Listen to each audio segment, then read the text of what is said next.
y de golpe le recibe ese inconfundible olor a suavizante floral de la colada del vecino. O el típico rastro denso de humo de tabaco que se queda en el rellano. Exacto. El tabaco. Para la inmensa mayoría de la gente, esto no pasa de ser una anécdota. Una ligera molestia estética que olvidas en cuanto dejas las llaves en la mesa. Pero hoy vamos a adentrarnos en una realidad paralela fascinante. Tenemos sobre la mesa notas técnicas, manuales de arquitectura biosaludable y tratados de física que revelan algo asombroso. Sí, porque para una persona diagnosticada con sensibilidad química múltiple, o SQM, ese rastro de suavizante no es una molestia, es el detonante de una crisis de salud severa. Eso es. Y arrancamos hoy un nuevo análisis a fondo con una misión muy clara: cambiar radicalmente la forma en la que entendemos los edificios que habitamos.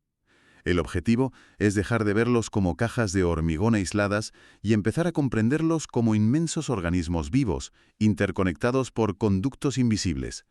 Y es un cambio de paradigma absolutamente necesario, ¿eh? No solo desde la medicina, sino desde la ingeniería. Porque cuando hablamos de SQM, el objetivo en casa no es que huela a limpio.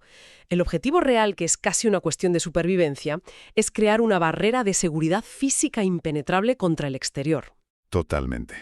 Y la clave para lograr esto, el hilo conductor de todos estos documentos, gira en torno a un concepto de física básica que domina nuestras casas sin que lo sepamos: la presión del aire. Vale, vamos a desgranar esto con cuidado. Porque pensar que el aire estancado de tu casa tiene una presión fluctuante que decide quién enferma y quién no, pues es una perspectiva rompedora. Para entender la solución, primero hay que entender el problema. Y aquí la literatura señala a los COV, los famosos compuestos orgánicos volátiles. Exacto. Sustancias químicas que se evaporan a temperatura ambiente. Están en todas partes. A ver, en perfumes, lejía, amoníaco, disolventes o en los barnices de los muebles. Y por lo que detallan las notas, el sistema inmunológico de una persona con SQM ha perdido su tolerancia basal. O sea, reacciona a estos compuestos en concentraciones microscópicas, partes por millón, interpretándolo como un ataque tóxico masivo. Así es. Y si unes esta hipersensibilidad a cómo está construido un edificio moderno, la casa parece que conspira contra ellos. Es como una analogía que se me ocurre. Piensa en tu casa no como un escudo, sino como una persona respirando por una pajita que está conectada a los pisos de todos los vecinos. Me parece una analogía termodinámica perfecta, porque el aire, como cualquier fluido, sigue la ley del mínimo esfuerzo. Siempre busca el camino de menor resistencia. Y aquí entra la famosa presión negativa. A ver, explícanos esto de la presión negativa. Pues si una vivienda tiene una presión atmosférica interior ligeramente menor a la del exterior, ya sea el pasillo o los pisos de al lado, la casa se altera. Se convierte, a efectos prácticos, en una aspiradora a gran escala. Literalmente chupa el aire de fuera. Succiona de manera constante para equilibrar ese déficit de presión. Así que, si una casa está en presión negativa, está invitando a los COVs del bloque entero, a los perfumes y productos de limpieza, a pasearse por el salón antes de salir. Claro, pero aquí chocamos con un dogma clásico, casi cultural. Nos han dicho siempre que si el aire está viciado, lo más sano es abrir las ventanas de par en par. La ventilación cruzada. Ya. Pero revisando la dinámica de fluidos, hacer eso a lo loco puede ser un error estratégico tremendo. Si el viento choca contra la fachada, genera alta presión ahí y baja presión en el lado opuesto, el de sotavento. Vale, en la zona protegida del viento. Eso es. Si abres una ventana justo en el lado de sotavento para ventilar, la física dice que el aire limpio no va a entrar. Al contrario, el aire de tu casa va a ser succionado hacia la calle. Madre mía. O sea que creas una extracción masiva. Efectivamente, parte del aire sale por la ventana. Pero como la naturaleza odia el vacío, todo ese aire que sale tiene que ser reemplazado al instante. Así que la casa, sumida en una presión negativa extrema, succiona ferozmente por debajo de la puerta de entrada. Arrastrando todo el polvo y olor del rellano. Exacto. Y chupa por las rejillas de los baños extrayendo vapores de las tuberías. Abrir una ventana sin saber de presiones no mete aire puro, solo acelera la invasión tóxica desde el propio edificio. Resulta inquietante, la verdad. Pensar que abrir una ventana para respirar pueda estar envenenando el ambiente interior.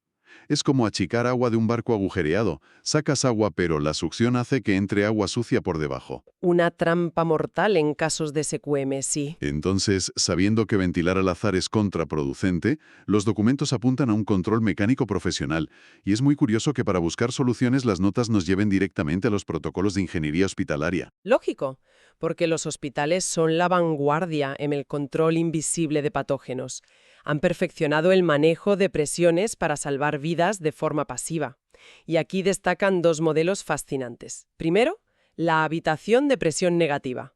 La que se usa para pacientes infecciosos como vimos con el COVID, ¿no? Exactamente. El objetivo es proteger al hospital del paciente. Unos extractores succionan el aire hacia filtros exteriores creando un vacío perpetuo.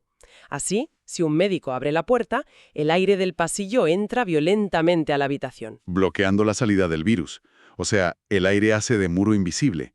Y claro, esto es exactamente lo que le pasa por accidente a la casa de alguien con SQM. Su piso, por fugas o mala ventilación, funciona en presión negativa y atrapa todo lo de fuera. Eso es una réplica accidental de un confinamiento de riesgos. Por eso, la estrategia clínica que necesitan es aplicar el modelo opuesto, la habitación de presión positiva. Que entiendo que es para pacientes inmunodeprimidos. Así es, en oncología o quemados, donde hay que proteger al paciente del hospital. Se bombea un caudal enorme de aire purificado hacia adentro. Metes más aire del que sale, creando una sobrepresión. Vale. De esa forma, al abrir la puerta, sale una brisa limpia hacia el pasillo que bloquea cualquier contaminante externo. Esta sobrepresión es la única defensa viable para alguien con SQM. Entonces, ¿qué significa todo esto a nivel práctico? El reto es convertir un piso urbano normal en una burbuja de presión positiva, pero yo le veo un problema estructural evidente. Para inflar un globo y que tenga presión, el globo no puede tener agujeros. Claro.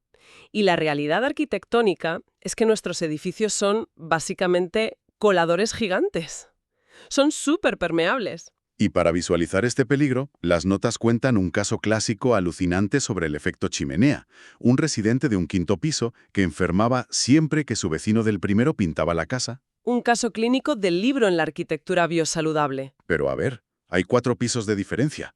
Forjados, ladrillos, más de 12 metros. ¿Cómo llega la pintura del primero al quinto con esa fuerza tóxica? Por la termodinámica más básica. El aire caliente pesa menos y sube. Ese aire cálido del primero, saturado de disolventes de la pintura fresca, no sube por la fachada. Sube por las entrañas del edificio, por los patinillos de instalaciones. Ah, los corredores oscuros por donde van los cables y tuberías de todo el bloque. Eso es. Son autopistas aerodinámicas sin barreras horizontales. Y este residente del quinto, sin saberlo, abría ventanas al sentirse mal, creando presión negativa. Su casa se volvía la aspiradora del bloque. Y tiraba mecánicamente de esa columna de aire caliente, arrastrando los vapores desde la primera planta directo a su salón a través de los enchufes de la pared. Es alucinante y perturbador.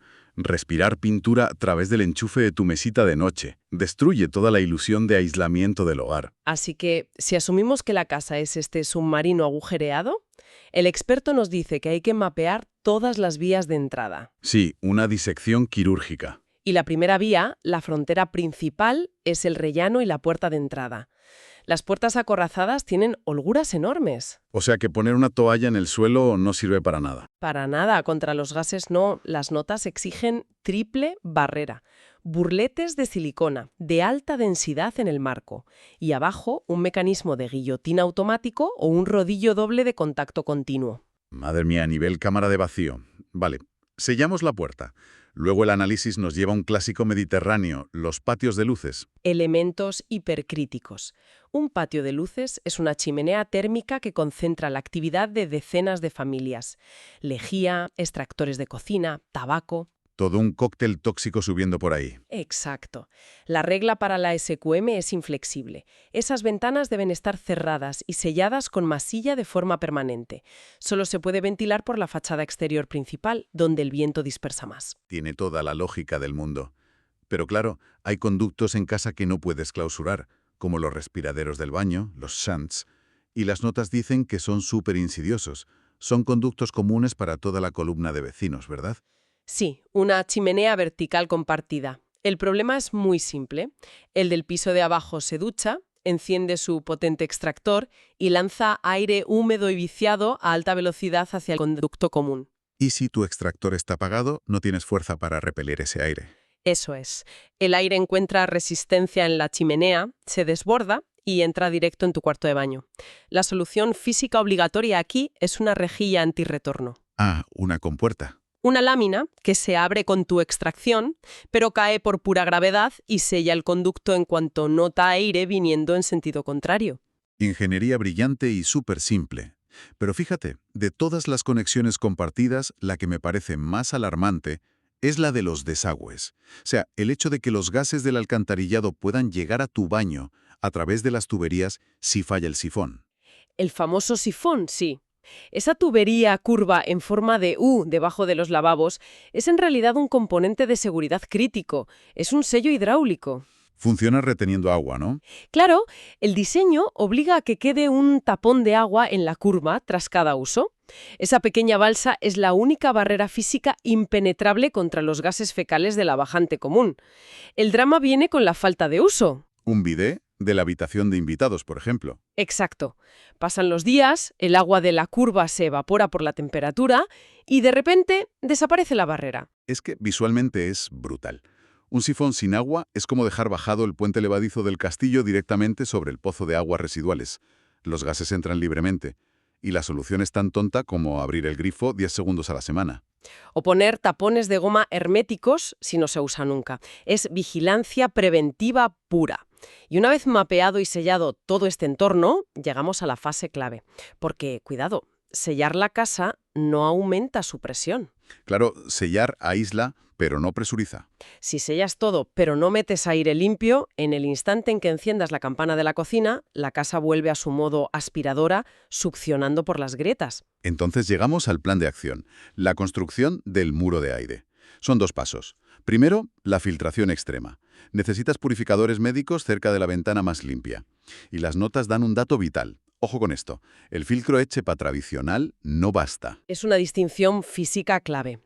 Un EPA es una maravilla para atrapar partículas sólidas, polen, polvo, ácaros. Funciona como una red. Pero los COUF son gases. Exacto.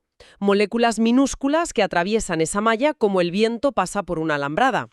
Para atrapar un gas necesitas química, no mecánica. Necesitas carbón activado. ¿Y hablan de kilos de carbón? Varios kilos, sí. El carbón tiene una porosidad extrema. Un solo gramo puede tener la superficie de una pista de tenis. Atrapa el gas por un proceso llamado adsorción. Actúa como una esponja química insaciable. Vale, y con ese aire ultrapuro pasamos a la fase 2, la insuflación. Tienes que meter ese aire hacia adentro de la casa. Y al bombearlo, inflas la vivienda, elevas la presión interna por encima de los pasillos y las leyes de la física cambian de bando. Claro.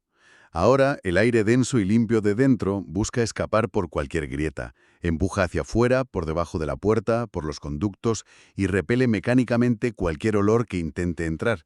Es un escudo aerodinámico. Eso es el muro de aire. Pero hay una advertencia importantísima.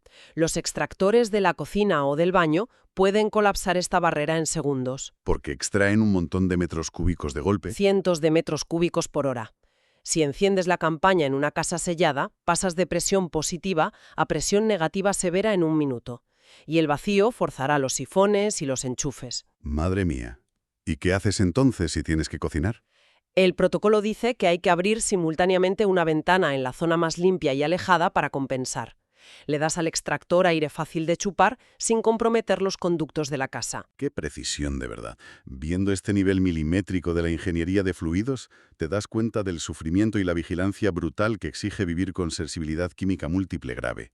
Y aquí es donde la cosa se pone realmente interesante. El momento definitivo. Las notas cuentan una anécdota clínica final que ilustra esto a escala casi molecular. Es un caso tremendo, sí.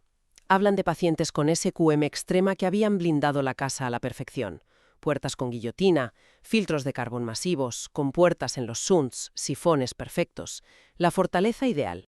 Y aún así, seguían reportando síntomas severos estando sentados en el salón. Seguían oliendo perfume. Seguía entrando una infiltración microscópica de químicos. Tuvieron que auditar las paredes milímetro a milímetro buscando la succión. Y el origen estaba dentro de la estructura del bloque. la cámara de aire de los muros. Eso es. La presión negativa residual estaba extrayendo el aire viciado de las cámaras del edificio. ¿Y por dónde entraba al salón? Por los minúsculos orificios de los tornillos de las cajas de las persianas. O sea, agujeros del tamaño de una aguja. Es acojonante, perdón, alucinante. Un gran edificio de hormigón respirando aire tóxico hacia tu salón por un tornillito. Fisuras en los tornillos de la persiana, sí, y la prueba definitiva es que, en cuanto sellaron esos puntitos con una masilla ecológica sin disolventes, se cortó la succión. Y la casa logró por fin estabilizar la presión positiva. Efectivamente, y los síntomas de los pacientes mejoraron drásticamente de inmediato. Entenderlo como un sistema termodinámico de fluidos súper interconectado, donde abrir una ventana sin estrategia es un riesgo tremendo, y donde filtros de carbón y burletes se convierten en pura medicina preventiva. Totalmente. Y, a ver, esto ofrece una lección brutal de ingeniería que va más allá de la SQM. Nos obliga a cuestionar la calidad del aire invisible que compartimos todos a diario en las ciudades. Claro. Expone cómo la construcción moderna, por ahorrar costes, descuida la estanqueidad y nos hace compartir el aire viciado sin saberlo. Un análisis contundente que cambia la percepción de los edificios, desde luego. Vamos a concluir esta inmersión de hoy, pero quiero dejar un pensamiento provocador para quienes nos escuchan. A ver, dinos. Hoy hemos visto cómo los edificios respiran, cómo los fluidos y los olores viajan por laberintos ocultos. Así que, la próxima vez que alguien vuelva a casa y busque la paz de su hogar, sabiendo que basta 1 milímetro en la rosca de un tornillo oculto en la persiana para que la atmósfera del edificio invada tu salón, cabe preguntarse hasta qué punto es real esa ilusión de privacidad y aislamiento que creemos comprar cuando cerramos la puerta con llave. Una ilusión muy frágil, sin duda. Pues sí. Queda la invitación a observar y a respirar los rincones de nuestras casas con otros ojos.